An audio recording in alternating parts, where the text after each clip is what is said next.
প্রথমে একটা আয়াত থেকে আমি আলোচনা শুরু করতে চাই।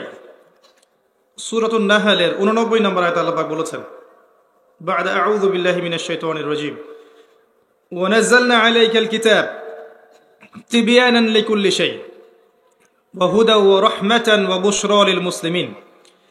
আল্লাহ রাব্বুল আলামিন বলেছেন, হে নবী মুহাম্মদ সাল্লাল্লাহু আলাইহি ওয়াসাল্লাম, আমি আপনার প্রতি এমন একটা কিতাব নাজিল করেছি, তিবয়ানান লিকুল্লি শাই, যেই কিতাব প্রত্যেকটা বিষয়ের ব্যাখ্যা, ওয়া হুদান এবং হেদায়াত পথনির্দেশ, ওয়া রাহমাতান এবং দয়া আল্লাহ পাকের অনুগ্রহ, ওয়া বুশরা লিল মুসলিমিন এবং এই কিতাব হচ্ছে মুসলিমদের জন্য সুসংবাদ।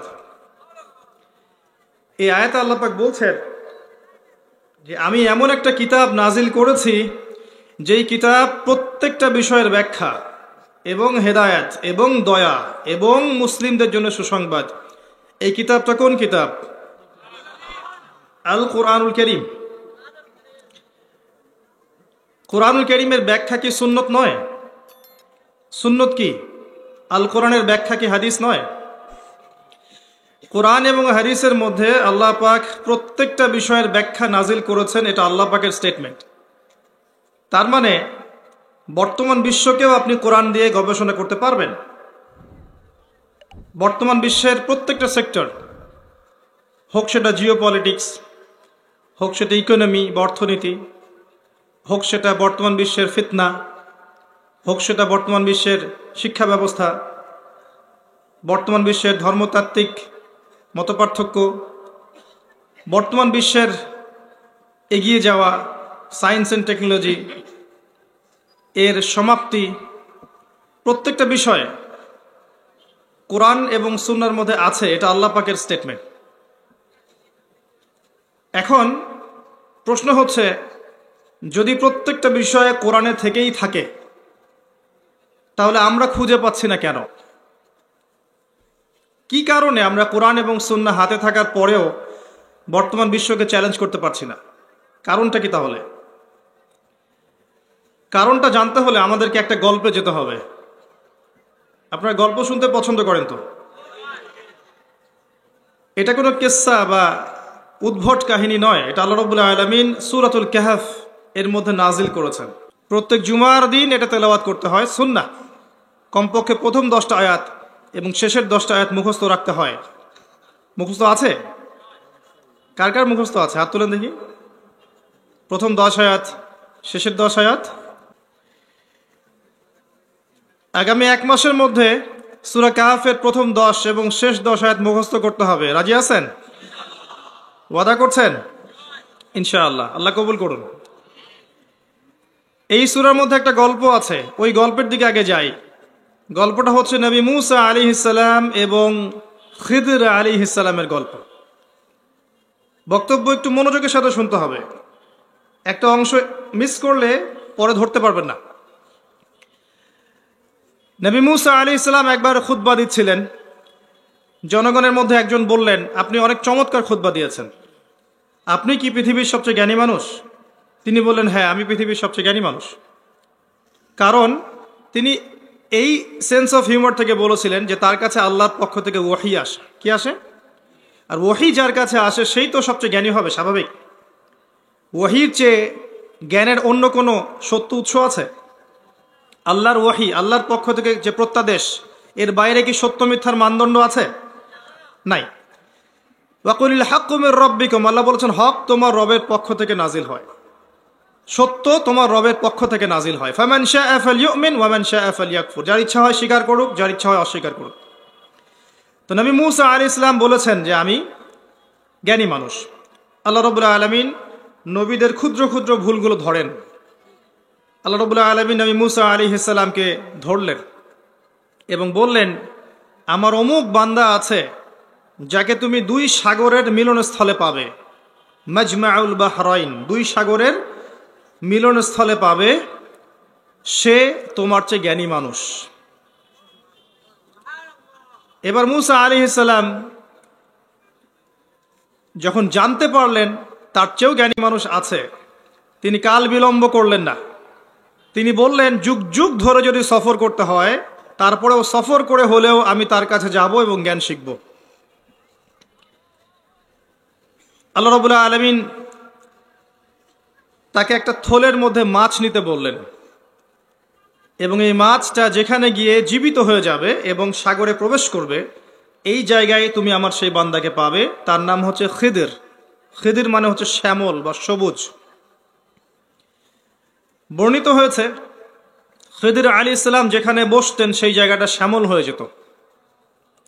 হতে পারে তার জ্ঞানের মধ্য দিয়ে জাহেলিয়াত দূরীভূত হতো এবং শস্য শ্যামল হয়ে উঠত, এটাও হতে পারে একটা ব্যাখ্যা, আল্লাহু আ'লাম। নবী মুসা আলাইহিস সালাম সেখানে পৌঁছালেন এবং সেখানে তিনি তাকে পেলেন। পাওয়ার পরে তিনি তাকে বললেন যে আমি কি আপনার সঙ্গী হতে পারি এই শর্তে যে আপনি আমাকে জ্ঞান শেখাবেন, যেই জ্ঞান আল্লাহ আপনাকে শিখিয়েছেন। এবার খিদির আলাইহিস সালাম বললেন, ইন্নাকা লান তাসতাতিআ মা'ইয়া সাবরা, হে মুসা তুমি আমার সাথে ধৈর্য ধরতে পারবে না। কেমন টিচার! ছাত্র জ্ঞান শিখতে এসেছে, তিনি আগেই বলে দিলেন তুমি আমার সাথে ধৈর্য ধরতে পারবে না। এই গল্পের শেষের দিকে গিয়ে দেখবেন নবী মুসা আলাইহিস সালাম সত্যিকার অর্থেই ধৈর্য ধরতে পারেননি। তার মানে খিদির আলাইহিস সালামের কাছে আল্লাহর পক্ষ থেকে একটা অন্তর্দৃষ্টি ছিল, একটা নূর, একটা বাসীরা ছিল, তাই না? আমার কথা বোঝা যায়? কঠিন মনে হচ্ছে? আচ্ছা, সহজ হয়ে যাবে ইনশাআল্লাহ। এবার নবী মুসা আলাইহিস সালাম বললেন, সাতাজিদুনি ইনশাআল্লাহু মিনাস সাবিরিন, ইনশাআল্লাহ আপনি আমাকে ধৈর্যশীল পাবেন, আমি আপনাকে ডিস্টার্ব করব না এবং কোনো প্রশ্নও করব না।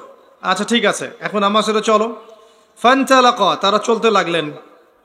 হাত্তা ইযা রাকিবা সাফিনা ফাখারাকাহা, এমনকি তারা নৌকায় করে একটা নদী পার হলেন এবং নদী পার হওয়ার ঠিক আগ মুহূর্তে খিদির আলাইহিস সালাম নৌকার তলদেশে একটা ফুটা করে দিলেন। মুসা আলাইহিস সালাম এটা দেখে বললেন যে আপনি এটা কি করলেন?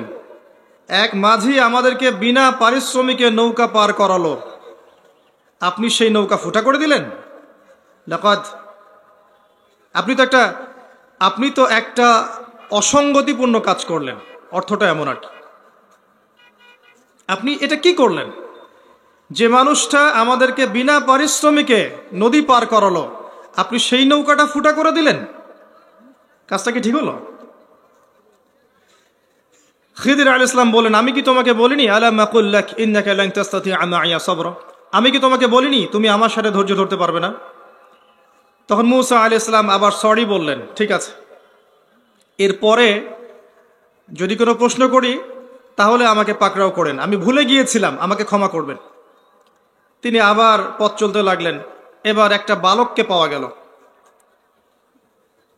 ফানতালাকা, তারা হেঁটে চললেন। হাত্তা ইযা লাকিয়া গুলামান ফাকাতালাহ, একটা গোলাম, একটা ছোট্ট বালককে দেখতে পেলেন, এই বালকটাকে হত্যা করে ফেললেন। কে হত্যা করলো? খিদির আলাইহিস সালাম। এবার তো মুসা আলাইহিস সালাম মাথায় আকাশ ভেঙে পড়ল, কোথায় নৌকা ফুটা করা আর কোথায় বালককে হত্যা করা। আর আপনাকে মনে করিয়ে দেই যে মুসা আলাইহিস সালামও কিন্তু একটা মার্ডার কেসের আসামি, মনে আছে? ওই যে বনু ইসরায়েলের দুই ব্যক্তি লড়াই করছিল, বনু ইসরায়েলের উপর অত্যাচার করছিল, তিনি গিয়ে বাঁচাতে চাইলেন, অনিচ্ছাকৃতভাবে একটা ঘুষিতে তার মৃত্যু হয়ে যায়। ইন্টেনশনালি ছিল না, অনিচ্ছাকৃতভাবে লোকটা মরে যায়। এই অপরাধে ফেরাউন তাকে খোঁজার জন্য দলবল পাঠায়। তখন মুসা আলাইহিস সালাম সেখান থেকে চলে যান, শুআইব আলাইহিস সালামের কওমে চলে যান, মাদিয়ানে। সেখানে গিয়ে বলেন, রব্বি ইন্নী বিমা আনজালতা ইলাইয়া মিন খাইরিন ফাকির।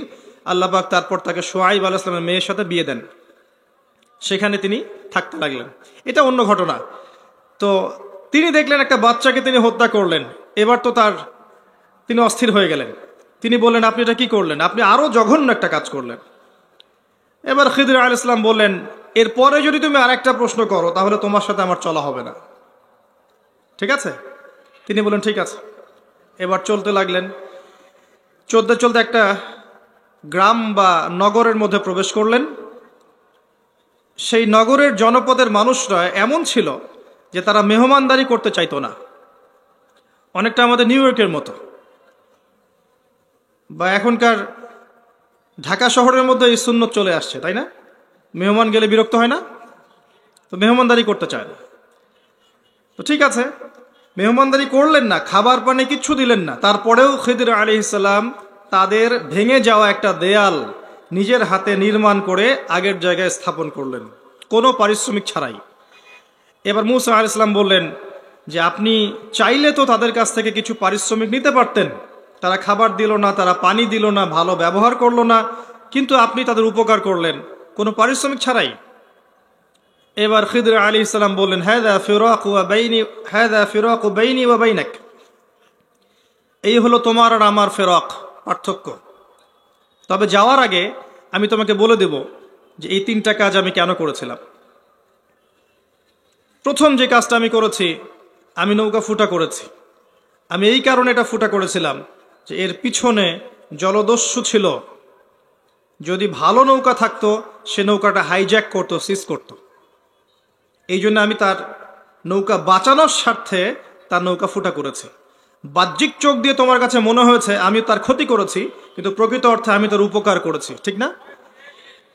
আর ওই যে বালক, তাকে আমি নিজের ইচ্ছায় হত্যা করিনি, আল্লাহর পক্ষ থেকে আমার কাছে জ্ঞান ছিল এই বালক যদি বড় হতো অনেক বড় একজন কাফের হতো, এবং সে নিজে তো কুফরি করতই, তার পিতা মাতাদেরকে পর্যন্ত কাফের বানিয়ে ছাড়ত। তাই আল্লাহ পাক এর নির্দেশে আমি তাকে হত্যা করেছি, এবং আল্লাহ এই বালকের পরিবর্তে তার পিতা মাতাকে অন্য সুসন্তান দান করবে ইনশাআল্লাহ তাআলা। আর ওই যে দেয়াল আমি নির্মাণ করেছি, ওই দেয়ালের নিচেই আছে এই বাড়ির 2 এতিম বাচ্চার রেখে যাওয়া ধন সম্পত্তি। মানে এই এতিম বাচ্চাদের জন্য তার পিতা মাতা কিছু সম্পত্তি রেখে গেছেন, এটা এই দেয়ালের নিচে গুপ্তধন আকারে লুকিয়ে রাখা হয়েছে। আমি দেয়ালটা নির্মাণ করেছি এই কারণে যাতে অন্য কেউ এই সম্পদ নিতে না পারে। এরা যখন বড় হবে তখন তারা সম্পদটা পাবে। এই 3টা ঘটনাতেই বাহ্যিক চোখ দিয়ে নবী মূসা, তোমার মনে হয়েছে যে আমি ক্ষতি করেছি, ভুল করছি, কিন্তু আসলে প্রকৃত অর্থে আমি সবার উপকার করেছি, এবং এগুলো আমি আল্লাহর আদেশে করেছি। গল্পটা কেন বললাম? আমাদের টপিক তো এটা না। আধুনিক বিশ্ব মুসলিমদের করণীয়। যদি আপনাকে আধুনিক বিশ্ব বুঝতে হয়, আধুনিক বিশ্বের অর্থনীতি, আধুনিক বিশ্বের পলিটিক্স, আধুনিক বিশ্বের জিওপলিটিক্স, আধুনিক বিশ্বের এই নিউক্লিয়ার ওয়েপেন্সগুলো, ভূরাজনৈতিক প্রেক্ষাপট, এখানকার সংস্কৃতি, এখানকার ফিতনা, এখানকার পড়াশোনা, বস্তুবাদিতা, শেষ জামানার সাইনগুলো, এগুলো যদি আপনাকে বুঝতে হয়, বিশ্বের আগামী কি হতে যাচ্ছে আগামীতে, এটা যদি বুঝতে হয়, বাহ্যিক চোখ দিয়ে আপনি দেখলে বুঝতে পারবেন না। আপনি মূসা আলাইহিস সালামের এই দৃষ্টি দিয়ে দেখলে বুঝতে পারবেন না। আপনাকে খিদির আলাইহিস সালামের মতো দূরদর্শিতা সম্পন্ন হতে হবে, যার শুধু বাহ্যিক চোখ ছিল না, হৃদয়ের একটা চোখ ছিল। আমার কথা কি বুঝতে পারছেন? আপাত দৃষ্টিতে আপনার কাছে একটা বিষয় ভালো মনে হতে পারে এখন, কিন্তু হয়তো প্রকৃত অর্থে এটা ভালো নয়। আবার বাহ্যিক চোখে আপনার কাছে মনে হতে পারে সবকিছু সংকুচিত হয়ে আসছে, প্রকৃত বাস্তবতা আসলে এমন নয়। বর্তমান বিশ্বের বাস্তবতা বুঝতে হলে বাহ্যিক চোখ এবং হৃদয়ের চোখ, আধ্যাত্মিক চোখ, অভ্যন্তরীণ চোখ দিয়ে দেখতে হবে। বাহ্যিক কান হৃদয়ের কান দিয়ে শুনতে হবে, এবং কলবকে জিন্দা করতে হবে। হৃদয়ের নিজের যে নফস, মৃত কলব, এটাকে জিন্দা করতে হবে, তারপরে বুঝতে পারবেন ইনশাআল্লাহ। কি করলে এগুলো হবে? কয়েকটা কাজ বলে দিই আগে। 1 নাম্বার, বেশি থেকে বেশি নামাজ পড়লে এবং তাহাজ্জুদ গোজার হলে কলবের মধ্যে নূর আসবে ইনশাআল্লাহ। বেশি থেকে বেশি কোরআন তেলাওয়াত যে করবে, কোরআনকে বোঝার চেষ্টা করবে, গবেষণা করবে, ইনশাআল্লাহ আল্লাহর পক্ষ থেকে কলবে নূর আসবে ইনশাআল্লাহ। বেশি থেকে বেশি যারা আল্লাহর জিকির আজগার করবে, আল্লাহর কাছে দোয়া করবে, এবং পরকাল, কবর, মৌতকে স্মরণ করবে, কলবের মধ্যে নূর আসবে ইনশাআল্লাহ, কলব জীবিত হবে। যারা বেশি মানুষের সাথে মেলামেশা করবে, কলব মরে যাবে। বেশি বেশি খাবে, কলব মরে যাবে। বেশি থেকে বেশি ঘুমাবে, কলব মরে যাবে। বেশি কথা বলবে, বাচাল, কলব মরে যাবে। বেশি দুনিয়ার পিছনে ছুটবে, টাকা পয়সা, ধন দৌলত, ব্যাংক ব্যালেন্স, স্ট্যাটাস, বাড়ি গাড়ি, নারী, এগুলোর পিছনে ছুটবে বেশি, কলব মরে যাবে। যে যত বেশি পরকালের দিকে ছুটতে পারবে, তার কলব তত জিন্দা হবে ইনশাআল্লাহ তাআলা। আপনাদের এই সিলেট, এই যে পুণ্যভূমি ইসলামের, এটা জিন্দা হয়েছে ওই সব মানুষের মেহনতের দ্বারা, যাদের কলব ছিল জিন্দা। তারা শুধু সুফি সাধক ছিলেন না, প্রয়োজনে ওই রাজা গৌর গোবিন্দের জুলুমকে ঠেকানোর জন্য তরবারিও হাতে নিয়েছিলেন। তারা শুধু বাহ্যিক চোখ দিয়ে দেখেননি, হৃদয়ের চোখ দিয়ে দেখেছেন। আল্লাহর সাহায্য এসেছে, আসে নাই? আজকে লক্ষ লক্ষ কোটি কোটি মানুষ এই সিলেটের বুকে দিন ইসলামের কালিমা লা ইলাহা ইল্লাল্লাহ এর স্বাদ পেয়েছে। ওই মানুষদের মেহনতের ফল। আমরা সেখানে বসে আছি, সুবহানাল্লাহ। অথচ এটা ছিল একটা জালেম রাজার রাজত্বের জায়গা। জুলুম করা হতো, নির্যাতন করা হতো, নির্মমভাবে মানুষকে হত্যা করা হতো।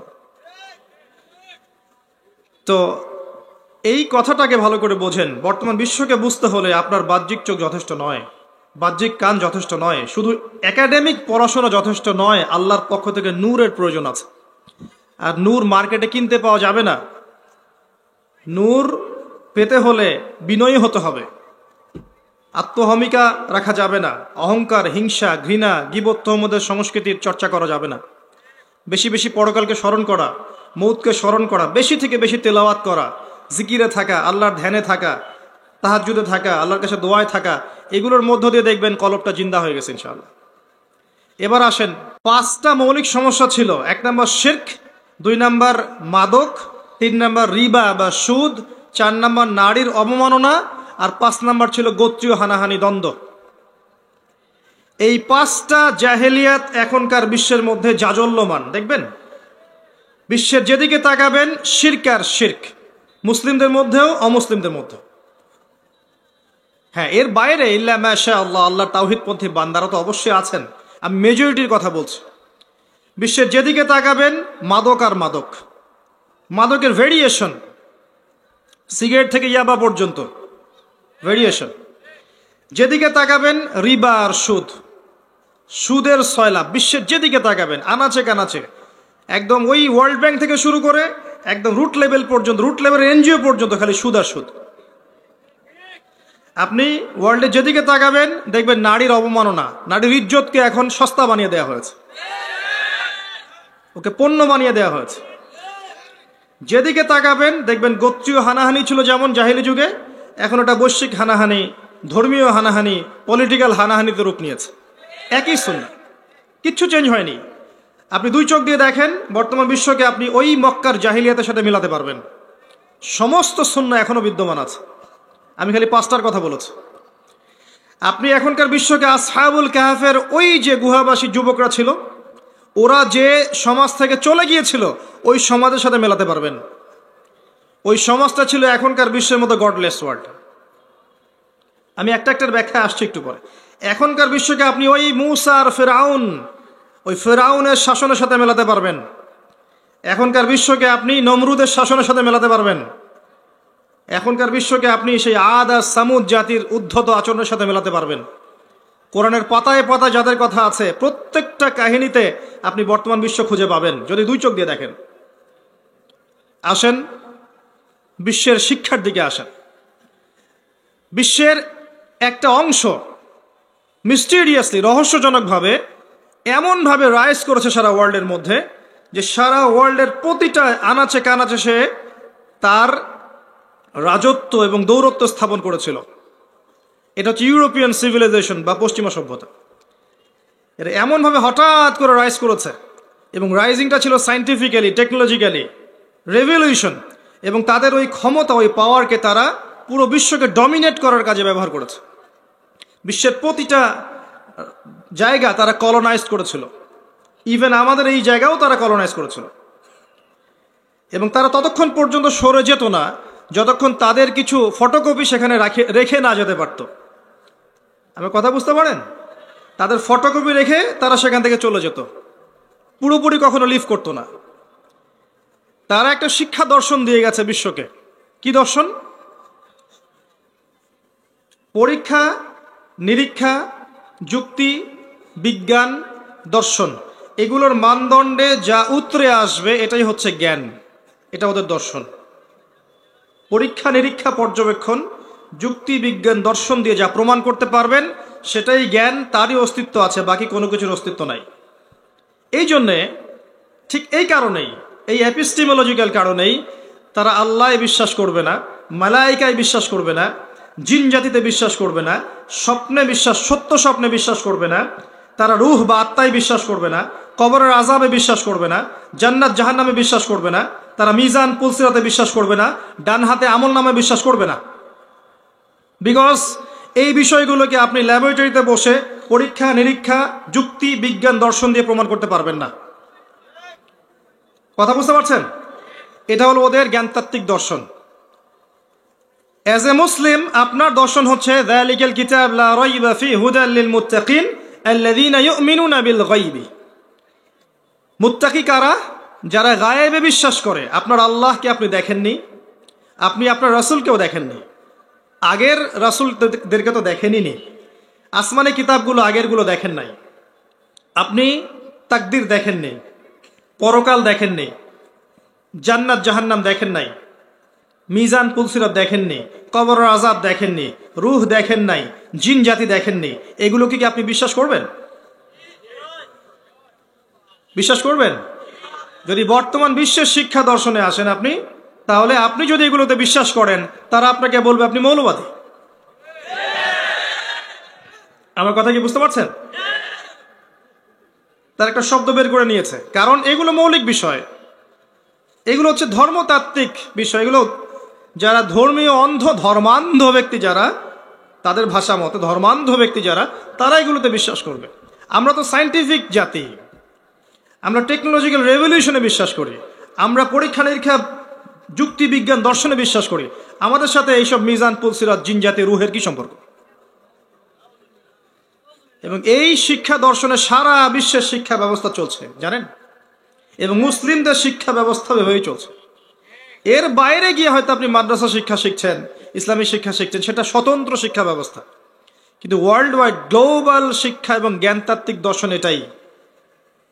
তারা কখনোই ইসলামের এই বেসিক জিনিসগুলো বিশ্বাস করবে না, কারণ এগুলোকে তারা ল্যাবে বসে প্রমাণ করতে পারছে না। তাই জ্ঞানের যে ডেফিনেশন তারা দিল, সংজ্ঞা যে দিল, এপিস্টেমোলজি দিল, জ্ঞান তত্ত্ব দিল, এটার মধ্যে শিরক আছে না? যদি কেউ এটাতে বিশ্বাস করে, ওদের এই তত্ত্বে বিশ্বাস করে, স্যার ঈমান থাকবে? জিন জাতিকে তো দেখেননি, পরীক্ষা করতে পারেন নাই, বিশ্বাস করবেন না?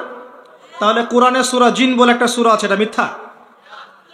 কবরে যে প্রশ্ন উত্তর হবে, আযাব হবে, সওয়াল জবাব হবে, এটা তো আপনি ল্যাবে প্রমাণ করতে পারেন নাই, তাহলে কি এটা মিথ্যা? আপনি আল্লাহকে কখনো দেখেননি, আল্লাহ নূর তাজাল্লিও দেখেন নাই, তাহলে কি আপনি আল্লাহকে বিশ্বাস করবেন? আপনি তাকদীর দেখেননি, তাকদীর আবার কি জিনিস? আল্লাহ পাক যেটা লিখে রেখেছেন লাউহে মাহফুজে, আসমান জমিন সৃষ্টির 50,000 বছর আগে, আপনি জানেন না, দেখেননি, বিশ্বাস করবেন? সত্য স্বপ্ন দেখতে পারে মানুষ, মুমিনরা দেখতে পারে, এটা কি বিশ্বাস করবেন? সত্য স্বপ্ন কাফেরও দেখতে পারে। ওই যে ইউসুফ আলাইহিস সালামের ওই যে বন্দী দুইজন, সূরা ইউসুফের দুই বন্দী মনে আছে? একজন এসে বলল যে আমি স্বপ্ন দেখেছি আমার মাথায় রুটি, এটাকে ঠোকর মেরে খেয়ে নিচ্ছে, দেখেন নাই? এই ব্যক্তি মুসলিম ছিল? ছিল না। স্বপ্ন সত্যি ছিল না? ছিল। এটা কি ওরা বিশ্বাস করবে? রূহ বা আত্মা বলে একটা কিছু আছে আমাদের শরীরের ভিতরে, এটা কি ওরা বিশ্বাস করবে?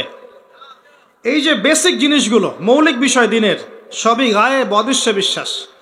তাদের জ্ঞানতাত্ত্বিক মতাদর্শনে গেলে এগুলোর কোনো অস্তিত্ব নেই, আপনাকে বিশ্বাস করা যাবে না। যদি বিশ্বাস করেন আপনি সেকেলে আপনি ব্যাকডেটেড, আপনি মৌলবাদী ধর্মান্ধ।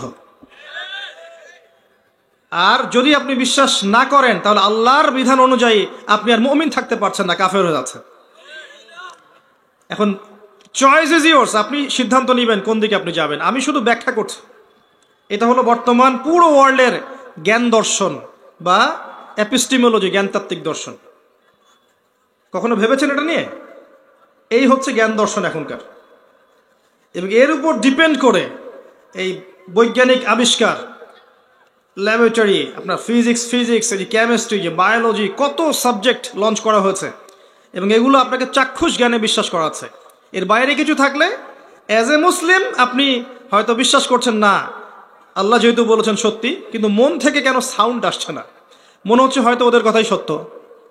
নাউযুবিল্লাহ। তো এখানে সলিউশন দিয়ে যায় আগে। সলিউশনটা হচ্ছে আল্লাহ পাক বলেছেন আল কোরআনুল কারীমের মধ্যে, ওয়াআল্লামা আদমা আসমাআ কুল্লাহা, আমি আদম আলাইহিস সালামকে সমস্ত নাম শিক্ষা দিয়েছি আমার পক্ষ থেকে। আল্লামাল ইনসান মা লাম ইয়ালাম, মানুষকে সেই জ্ঞান শিক্ষা দিয়েছি যা মানুষ জানতো না। প্রত্যেকটা জ্ঞানের মূল উৎস হচ্ছেন আল্লাহ পাক স্বয়ং নিজে। আল্লাহ নিজে এই জ্ঞানটা আদম আলাইহিস সালামকে শিক্ষা দিয়েছেন, তারপর সেখান থেকে আদম সন্তানদের মধ্যে ছড়িয়ে পড়েছে। যে বিষয়গুলো আপনি ব্যাখ্যা করতে পারছেন না বিজ্ঞান দিয়ে, যুক্তি দিয়ে, দর্শন দিয়ে, তার মানে এই নয় যে এগুলোর অস্তিত্ব নেই, বরং ওই লেভেল পর্যন্ত আপনার জ্ঞান এখনো পৌঁছাতে পারেনি। এটাই সত্য কথা। আচ্ছা, এবার আসেন, এবার বর্তমান বিশ্বের অর্থনীতির দিকে আসেন। পুরো বিশ্বের ইকোনমিক সিস্টেম চলছে এখন রিবা কেন্দ্রিক, সুদ কেন্দ্রিক। যেখানে যাবেন রিবা। আর আল্লাহ পাক কোরআনে বলেছেন, আয়াতটা আমি স্মরণ করিয়ে দেই, ইয়া আইয়ুহাল্লাযীনা আমানু, হে মুমিনগণ, ইত্তাকুল্লাহ, আল্লাহকে ভয় করো, ওয়াযারু মা বাকিয়া মিনার রিবা, সুদের অবশিষ্ট অংশ ছেড়ে দাও, ওয়া ইল্লাম তাফআলু, তোমরা যদি এটা না করো, ফাযানু বিহারবিন মিনাল্লাহি ওয়া রাসূলিহি, তাহলে আল্লাহ এবং তার রাসূলের সাথে যুদ্ধের ঘোষণা শুনে রাখো। এটা রিবা সম্পর্কে আপনার আল্লাহর বক্তব্য, আমি অনুবাদ করে দিলাম। রিবা সম্পর্কে আপনার নবী মুহাম্মদ সাল্লাল্লাহু আলাইহি ওয়াসাল্লাম বলেছেন, কেউ যদি 1 দিরহাম সুদ খায়, সে যেন 36টা মেয়েকে ধর্ষণ করলো। রিবা সম্পর্কে আপনার নবী মুহাম্মদ সাল্লাল্লাহু আলাইহি ওয়াসাল্লাম বলেছেন যে রিবার 70টা বা 73টা পাপের শাখা আছে, সর্বনিম্ন শাখা হচ্ছে নিজের মায়ের সাথে জিনা করা। রিবাখোরদের শাস্তি সম্পর্কে নবী সাল্লাল্লাহু আলাইহি ওয়াসাল্লাম মেরাজের রাতে দেখে এসেছেন, তাদেরকে রক্তের নদীতে ফেলে মাথা ফাটিয়ে দেওয়া হচ্ছে। এই পুরো ওয়ার্ল্ডের economic system except Islamic economy রিবা বেস চলছে। মেজরিটি রিবা খাচ্ছে, সুদ খাচ্ছে। আর 4 শ্রেণীর মানুষকেই নবী সাল্লাল্লাহু আলাইহি ওয়াসাল্লাম সমানভাবে লায়নত করেছেন, যে নেয়, যে সুদ খায়, যে সুদ দেয়, যে সাক্ষী থাকে এবং যে লিখে রাখে। কি জিনিস এটা? আপনাকে আমি 100 টাকা দিলাম, সময় বেঁধে দিলাম, এবং আমি যখন ফেরত নিব আপনার কাছে, আপনাকে 110 টাকা দিতে হবে। এটা হলো 10 টাকা হচ্ছে রিবা। কিন্তু আমি যদি আপনাকে 100 টাকা দেই, দিয়ে বলি 100 টাকা দিয়ে আপনি বিজনেস করেন, লাভ হলে আপনি লাভ আমাকে দিবেন, লস হলে আমি লসের ভাগিদার নিব, এর নাম ব্যবসা, এটা হালাল। ওয়া হাল্লাল্লাহুল বাই'a ওয়া হাররামা রিবা, হাল্লাল্লাহুল বাই'a, আল্লাহ পাক এই ব্যবসাটাকে হালাল করেছেন। ওয়া হাররামা রিবা, রিবাকে আল্লাহ পাক হারাম করেছেন। কেন? তারা তো বলছে ইন্নামাল বাই'উ মিসলুর রিবা, ওরা বলছে ব্যবসা রিবা একই জিনিস। পার্থক্য কোথায়? একটা মেজর পার্থক্য আপনাকে দেখালাম, আরেকটা পার্থক্য দেখাচ্ছে। বিজনেস, যাকাত, ইসলামিক ইকোনমিক্সের মধ্যে একটা রাষ্ট্র, একটা সমাজ, একটা মার্কেট বা ওয়ার্ল্ডের টাকা বা মানি, সম্পদ যেটা, এটা ঘুরতে থাকে, এভাবে হাতে হাতে ঘুরতে থাকে। কেউ আজকে ধনী আছে, কালকে সে গরিব হতে পারে, চান্স আছে। যেহেতু ব্যবসায় লাভ এবং লসের রিস্ক আছে না? এই জায়গাটা ভালো করে বোঝেন। লাভ এবং লসের যেহেতু রিস্ক আছে, এই কারণে আজকে যে ধনী আছে, কাল সে গরিব হতে পারে, আর কাল যে গরিব আছে, পরশু সে ধনী হতে পারে, চান্স আছে। এই মার্কেটটার উপরে রিজিকের কন্ট্রোলটা করবেন আল্লাহ রাব্বুল আলামিন স্বয়ং নিজে। আল্লাহ যাকে ইচ্ছা সম্পদ দিবেন, যার কাছ থেকে ইচ্ছা সম্পদ কমিয়ে নেবেন।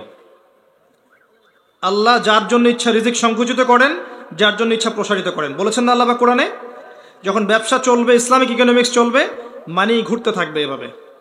আল্লাহ হাত বদল করবেন সম্পদের, এবং এর উপরেও ধনীর জাকাতের অংশ থাকবে। ওই জাকাতের অংশ কালেক্ট করে গরিবের হাতে পৌঁছে দেওয়া হবে, সমাজের সাম্য বজায় থাকবে। কথা বুঝতে পারছেন? এটা ইসলামিক ইকোনমিক্স। আল্লামা তকি উসমানী শাইখের বইগুলো পড়ে দেখেন। অন দ্য আদার হ্যান্ড, আপনি রিবাতে আসেন, এখানে মানি বা সম্পদ ঘুরবে না, মার্কেটে ঘুরবে না। যেহেতু আপনি লসের রিস্ক নিচ্ছেন না, আপনি শুধু লাভটুকু নিচ্ছেন। এতে করে যেটা হবে, সমাজের একটা অংশ দিন দিন ধনী হতে থাকবে, আর একটা অংশ ডে বাই ডে পভার্টি, ডেস্টিটিউশনে যেটা থাকবে। এই কারণে তাকিয়ে দেখেন, বিশ্বের একটা অংশ দিন ধনী হয়েছে, আর বিশ্বের অন্য অংশগুলো দরিদ্র হয়েছে। দেখেছেন? ইন্দোনেশিয়া দরিদ্র হয়েছে, টার্কির কলার চেপে ধরা হচ্ছে, ভেনিজুয়েলাকে গরিব করা হয়েছে, জিম্বাবুয়ে, মাদাগাস্কারকে গরিব করা হয়েছে, আফ্রিকার সমস্ত এই মাইনিং করে সম্পদ তুলে নেওয়া হয়েছে। রিবা ব্যাংকিং সিস্টেম ওদের হাতে। পাকিস্তান চিল্লাচিল্লি করে, দেখবেন ওদের টাকার মান কমে গেছে, পড়ে গেছে। যদি দেখবেন ইরান লাফালাফি করে, টাকার মান পড়ে যাবে। সবকিছু ওদের হাতে কন্ট্রোলড। রিবায় একটা অংশ দিন দিন ধনী হবে, আর একটা অংশ ডে বাই ডে গরিব হতে থাকবে। এই কারণেই নবী সাল্লাল্লাহু আলাইহি ওয়াসাল্লাম দেখে এসেছেন, যেহেতু গরিবের রক্ত চুষে খাওয়া হয়েছে, এই কারণে আল্লাহ পাক পরকালে তাদেরকে রক্তের নদীতে ফেলে মাথা ফাটিয়ে দিবেন ইনশাআল্লাহ তাআলা। আর প্রত্যেকটা সিস্টেমের একটা শেষ থাকে, থাকে না? এই পুরো সিস্টেমটাও তার শেষের দিকে যাচ্ছে। বিশ্বাস না হলে অপেক্ষা করতে থাকেন, বেশি দিন না, অপেক্ষা করতে থাকেন, দেখবেন পুরো রিবা কেন্দ্রিক সিস্টেমটা ধাপাস করে পড়ে যাবে ইনশাআল্লাহ। এটা পড়ে যাবে।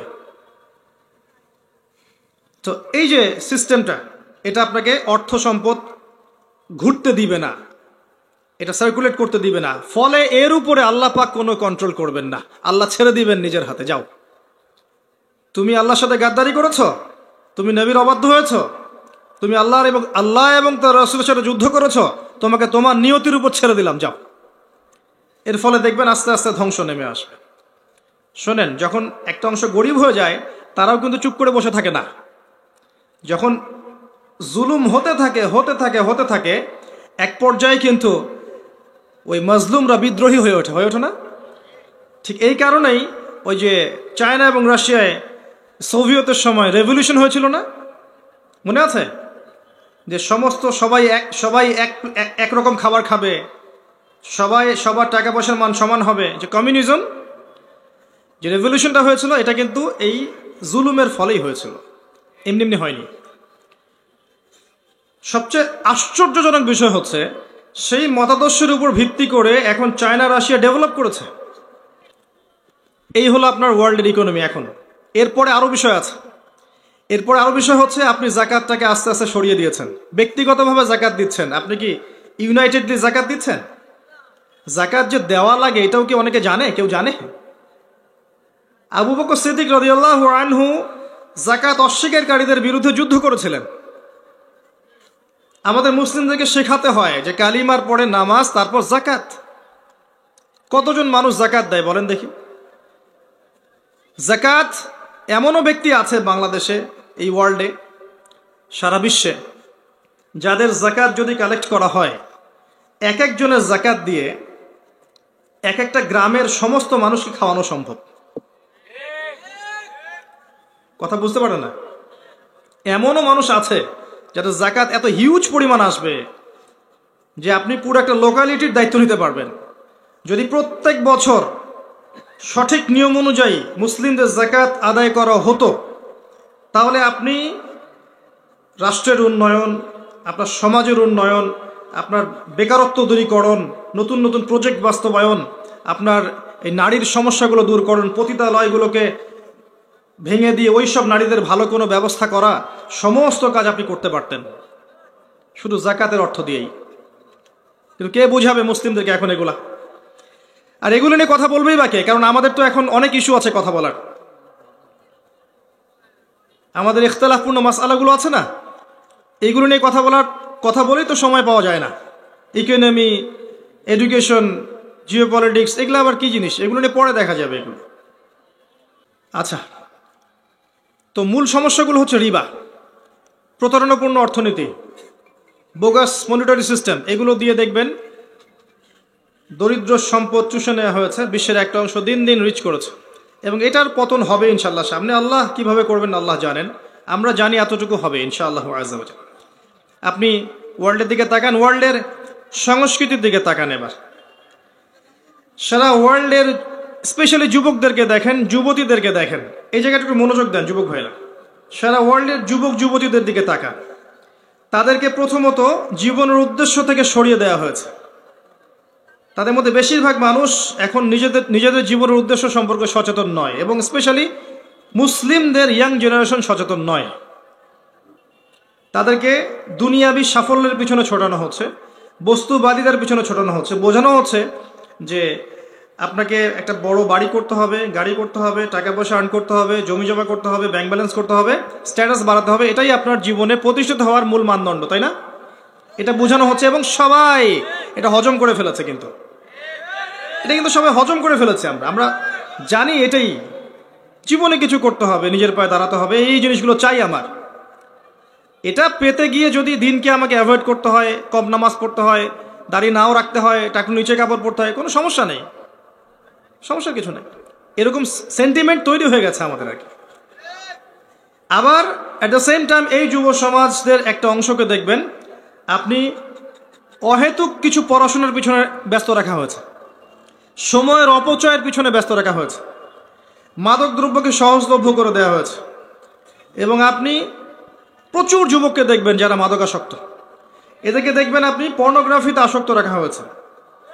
এবং তাদের এই আসক্তির ফলে তাদের অন্তরের যে ঈমান আর নূর, এই আত্মাটা কিন্তু মরে গেছে। একটা মেয়েকে তারা মেয়ে মনে করে না, একটা দেহে গোষ্ঠের টুকরা মনে করে, দ্যাটস অল। এবং এই পর্ন মেয়েদের মধ্যেও ছড়িয়ে দেওয়া হয়েছে। মেয়েদেরকে বোঝানো হয়েছে যে তোমরা আর পুরুষরা সমান, নারী পুরুষ সমান, কোনো পার্থক্য নেই, অতএব তুমি তার সাথে ফ্রি মিক্সিংয়ে চলতে পারবে। স্কুলে ফ্রি মিক্সিং, কলেজে ফ্রি মিক্সিং, বিশ্ববিদ্যালয়ে ফ্রি মিক্সিং, চাকরি ক্ষেত্রে ফ্রি মিক্সিং, মার্কেটে সব জায়গায় ফ্রি মিক্সিং। এবং বোঝানো হচ্ছে ফ্রি মিক্সিংয়ে চললেও একটা মেয়েটিকে খারাপ নজরে আবার দেখতে পারবেন না, দেখলে আপনাকে আইনের আওতায় আনা হবে। এই হযবরল অবস্থার মধ্যে দেখা গেছে যে নারী পুরুষ একসাথে থাকতে থাকতে জেনা বেড়েছে, এর কোনো শেষ নাই, ধর্ষণ বেড়েছে, এর কোনো প্রতিবন্ধকতা নাই, এবং এর কোনো সবগুলোর একই মানদণ্ডে বিচারও হচ্ছে না। আপনি খেয়াল করে দেখবেন ব্যভিচার বেড়েছে, সংসারগুলো ভেঙেছে, ডিভোর্সের সংখ্যা ভেঙেছে, এবং নারী পুরুষের যে মূল্যবোধ, হৃদ্যতা, ভালোবাসা, এটা ভেঙে গেছে।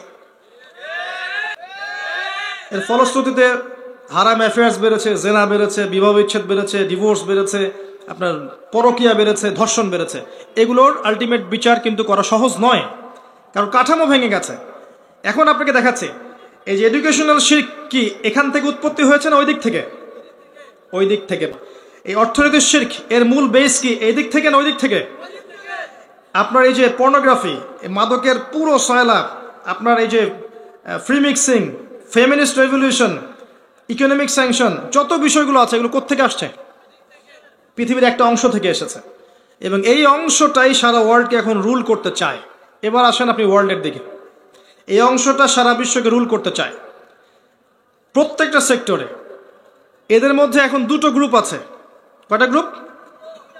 একটা গ্রুপ উদ্ধত অহংকারী, এবং তাদের মূল উদ্দেশ্য they want to rule the world. তারা এই পুরো বিশ্বকে শাসন করতে চায়, তারা এই পুরো বিশ্বকে শাসন করতে চায়।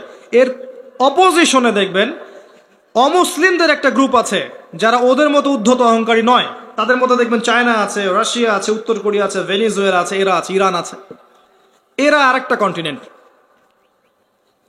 এবং তারা সামরিক দিক থেকে, প্রযুক্তির দিক থেকে, অস্ত্রশস্ত্রের দিক থেকে এত উন্নতি করেছে যেটা রহস্যজনক, মিস্টেরিয়াস এবং অভাবনীয়। এত উন্নতি করেছে আপনার কল্পনার বাইরে। এবং এই সমস্ত বিষয়ের আড়ালে একটা রাষ্ট্র বিগত 100 বছরে আস্তে আস্তে আস্তে আস্তে আস্তে আস্তে এমন শক্তিশালী জায়গায় চলে গেছে যাকে ডমিনেট করা এখন চারটাখানি কথা নয়। বিগত 70-80 বছরে সে যা করেছে, আরবদের কলিজার উপর বসেই 3-3টা না 4-4টা যুদ্ধ ওদেরকে পরাজিত করে, ওদের কলিজার উপর বসেই তেল নিয়ন্ত্রণ, পলিটিক্স নিয়ন্ত্রণ, ইকোনমি নিয়ন্ত্রণ, ভৌগোলিক সীমানা বাড়ানো, বসতি নির্মাণ করা, পররাষ্ট্রনীতি অ্যাপ্লাই করা, সামরিক ক্ষেত্রে উন্নতি করা, গোল্ড এবং সিলভার মজুদ করা থেকে শুরু করে এমন কোনো ক্ষেত্র নাই যেটাতে সে এখন উন্নতির স্বর্ণ শিখরে নাই। তখন আমরা কি করছিলাম? আমরা জিলাপি খাচ্ছিলাম এবং খোরমা খাচ্ছিলাম। এবং আমরা কি করছিলাম দেখেন, আমরা ছিলাম ও অমুক, ও হানাফি, ও সালাফি, ও বেরলবি, ও তাবলিগ, ও জামাত, ও দেওবন্দি, ও আটরশি, ও মাইজ ভান্ডারি, এগুলোতে ছিলাম আমরা। কে কোথায় হাত বাঁধবে, কেউ রফুলেদান করবে কি করবে না, কে পায়ে পা লাগাবে কি লাগাবে না, মানে এগুলো আমাদের জন্য ছিল বড় জিহাদ। তখন এগুলো করে আমরা মসজিদগুলোকে ভাগ করেছি, এবং ভাবখানা এমন যে আমরা খিলাফা কায়েম করেছি মাশাআল্লাহ। তো সত্যি কথা, এগুলো দুঃখের সাথেই বলছি, এগুলো আমাদের ল্যাকিং ছিল। এমন নয় এর বাইরে ওলামায়ে কেরাম চেষ্টা করেনি, এমন নয়, কিন্তু তাদের শব্দগুলো বৃত্তের মধ্যে বন্দী ছিল, এগুলো কথা মানুষ শুনতোই না, বৃত্তে বন্দী ছিল, মানুষ শুনতো না, মূল্যায়ন করতো না। এবং তাদের সংখ্যা নিতান্তই কম যারা এগুলো নিয়ে ভেবেছেন, উম্মাকে সতর্ক করার চেষ্টা করেছেন। এক পর্যায়ে তাদের অবস্থান হয়েছে হয় মাটির তলে, না হলে নিরুদ্দেশ নাই। তো আমরা বিশ্বাস করি ইনশাআল্লাহ যে আমাদেরকে দ্বারা হয়তো কিছু হচ্ছে না, এবং হয়তো বা হবেও না, আল্লাহ ভালো জানেন। কিন্তু একটা প্রজন্ম আসবে ইনশাআল্লাহ সামনে, যেই প্রজন্ম ইনশাআল্লাহ আজ্জা ওয়া জাল আল্লাহর জমিনে আল্লাহর দ্বীনের পতাকা কায়েম করেই ছাড়বে ইনশাআল্লাহ। আমি পারলাম না, আমার সেই যোগ্যতা নাই, আমরা হয়তো পারলাম না, ব্যর্থ, কিন্তু ইনশাআল্লাহ এমন একটা প্রজন্ম আসবে যারা এটা এই আল্লাহর জমিনে এটা করে দেখাবে ইনশাআল্লাহ। অতএব তারা আরো উন্নতি করবে, তারা প্রতিটা ক্ষেত্রে দেখবেন আরো উন্নতি করবে, এবং দিন দিন দেখ মুসলিমদের জন্য জমিন সংকুচিত হবে, জুলুম বাড়বে, অত্যাচার বাড়বে, আমাদের উপর এই বিপদ আপদ বালা মুসিবত আরো বেশি করে আসবে, এবং সে উন্নতি করবে, এবং দেখবেন সে সারা ওয়ার্ল্ডকে রুল করছে। এই হচ্ছে বিশ্বের শেষ হতে যাচ্ছে ইনশাআল্লাহ। এখন মাঝখানে একটা পয়েন্ট চলে আসছে যে আপনার আমার করণীয় কি। জাস্ট কয়েকটা পয়েন্ট বলে শেষ করছে। আর আপনি আমি কি করব? কয়েকটা অপশন, যা হচ্ছে হতে দেন, চুপচাপ বসে থাকেন, মসজিদে কোনায় বসেন, তাসবিহ তাহলিল করেন, সুবহানাল্লাহ আলহামদুলিল্লাহ পড়েন, নামাজ পড়েন, রোজা রাখেন, হজ করেন, যাকাত দেন, Protestant version of Islam follow করেন, কোনো সমস্যা হওয়ার কথা না ইনশাআল্লাহ। অপশন 2, বস্তুবাদিতা যেভাবে আছে এভাবে যাক, আমাকে বাড়ি গাড়ি টাকা পয়সা করতে হবে, ইসলাম ধর্ম এসব পরে দেখা যাবে, একটা জীবন এনজয় করে নেই, এটাও একটা দর্শন, আপনি চাইলে এদিকেও যেতে পারেন।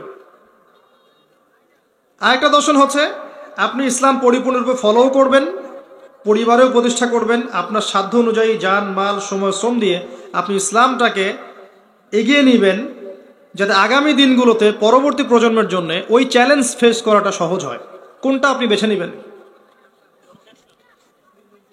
এর জন্যে প্রথমত জ্ঞান অর্জন করতে হবে, একদম কনস্ট্রাকটিভ সিলেবাসে পড়াশোনা করতে হবে। কোরআন, হাদিসগুলো, আরবি ভাষা, আপনার এই যে তাফসির, ফিকহ, ইসলামের ইতিহাস, ইসলামের অর্থনীতি, জিওপলিটিক্স, এই সব বিষয় পড়তে হবে, আগে পড়াশোনা করতে হবে।